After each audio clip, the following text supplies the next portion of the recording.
November 1992. Mr. Chairman, I have great pleasure in offering a few remarks on the working of the Electricity Board. I am going to congratulate the board of their achievements which are there for the whole world to see. I do not see any reason why anybody should find fault with them for not having made use of the resources available. On the other hand, we are able to see that we stand first in the whole country as far as hydroelectric development goes and as far as the use of electricity for irrigation purposes is concerned. And by way of the total number of consumers, we stand second in the whole country in generation of power. In the circumstances, I thought that everybody would be glad to congratulate the Electricity Board. These are days of revolution. We have heard of the Green Revolution in the field of agriculture. I think we may call this the White Revolution in the field of electricity, where darkness has given place to brightness. I think this must be a revolution by itself. If it has been possible for the Green Revolution to take place, it is on account of the electricity revolution, because the expansion of power has been greatly responsible for the lift irrigation in villages. At present, I cannot think of life without electricity.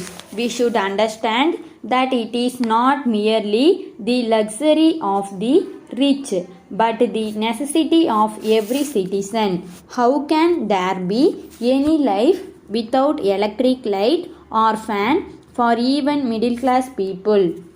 Speaking about electricity power, I have no doubt that we can really be proud of the achievement in the rural electrification scheme. We are aware that we are committed to the ideal of seeing to it that villages enjoy all the facilities that towns enjoy. Great progress has been made in the supply of electricity to villages, and we find that every village is going to be electrified before the end of this year. We are not far behind, and I am happy about it. Electricity fails now and then, and as a result there is darkness. I would very much appeal to the board to see that the transformers are strengthened and every necessary step is taken to see to it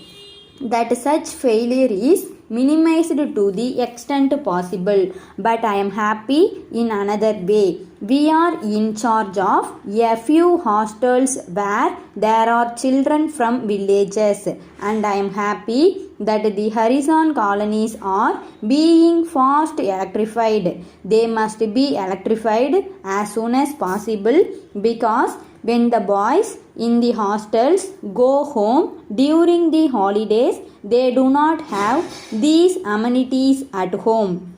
I would very much like to appeal that there should be a community hall in each such colony, provided with a bright light supplied free by the government, where all the children may be able to read when they go home during vacation. I hope this will be given top priority. Reference was made to the power cut, and it is hoped that this would be eliminated at least next year. I have my own fear about this. I am afraid whether the vagaries of the monsoon have been taken into account when we say that by next year we will be able to achieve this. I agree that we have to cooperate with the government and see that all the restrictions are observed. Here, I would like to make an appeal to all the departments of the government to see that there is absolute economy in the use of electricity.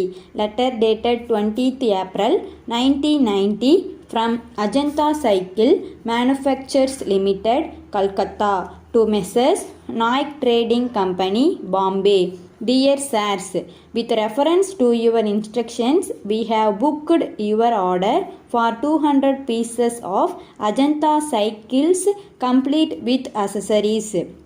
We are sorry to inform you that on account of irregular power supply in this region, during the past 1 month, our program of production has suffered very much and it has resulted in huge backlog of orders.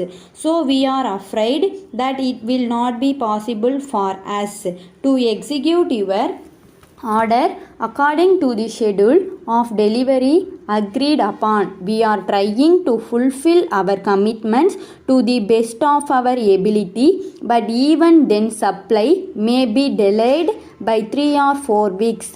We very much regret the inconvenience caused to you, especially in view of our long and satisfactory business relations with you. However, in the circumstances that we have mentioned above, it will not be possible to entertain any claim for compensation since the delay is due to factors which were entirely beyond our control. Although we have suffered some losses due to this dislocation in our production schedule, we are ready to maintain the price agreed upon if you agree that the full quantity ordered will be accepted when supplied. We await your yearly reply in regard to the matter and we assure you of our best attention at all times. Yours